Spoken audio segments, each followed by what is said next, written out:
পিকনিকে যাওয়ার পথে বিআরটিসির দ্বিতল বাসে বিদ্যুৎস্পৃষ্ট হয়ে গাজীপুর ইসলামিক ইউনিভার্সিটি অব টেকনোলজির 3 শিক্ষার্থীর মৃত্যু হয়েছে। এই ঘটনায় জেলা প্রশাসন ও বিশ্ববিদ্যালয়ের পক্ষ থেকে গঠন করা হয়েছে আলাদা 2টি তদন্ত কমিটি। এদিকে অভিভাবকরা বলছেন শিক্ষকদের বিচক্ষণতার অভাবেই এ দুর্ঘটনা। গাজীপুর প্রতিনিধি অপূর্ব রায়ের তথ্যচিত্রে ডেস্ক রিপোর্ট।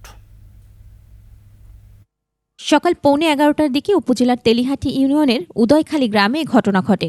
নিহত 3 শিক্ষার্থী হলেন মুস্তাকিম মাহিম, মোজাম্মেল হোসেন ও জুবাইর রহমান। তারা সবাই যন্ত্রকৌশল বিভাগের শিক্ষার্থী। পুলিশ জানায় বিআরটিসির 6টি দ্বিতল বাসে বিশ্ববিদ্যালয়ের 460 শিক্ষার্থী বার্ষিক বনভোজনে গাজীপুরে মায়া রিসোর্টে যাচ্ছিলেন। পথে বৈদ্যুতিক তারে লেগে একটি বাস বিদ্যুতায়িত হয়। এতে ঘটনাস্থলে এক শিক্ষার্থীর মৃত্যু হয়। আহত অবস্থায় 5 জনকে হাসপাতালে নেয়ার পর মারা যায় 2 শিক্ষার্থী। একমাত্র ওয়ালটন এসি দিচ্ছে 1 বছরের রিপ্লেসমেন্ট গ্যারান্টি।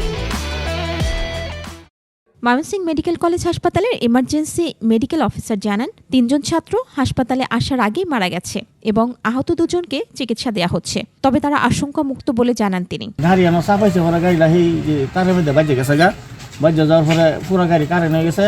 এরপরে যারা ফালাফালির নামছে নামার পরে যেমন একটা লোক কিন্তু ছাত্র মারা গেছে। এদিকে শিক্ষকদের গাফলতির জন্য এই দুর্ঘটনা ঘটেছে বলে মন্তব্য করেছেন অভিভাবকরা।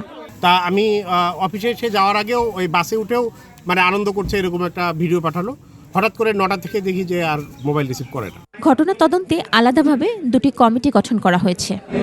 তদন্ত শেষে প্রয়োজনীয় ব্যবস্থা নেওয়ার আশ্বাস দিয়েছে বিশ্ববিদ্যালয় কর্তৃপক্ষ।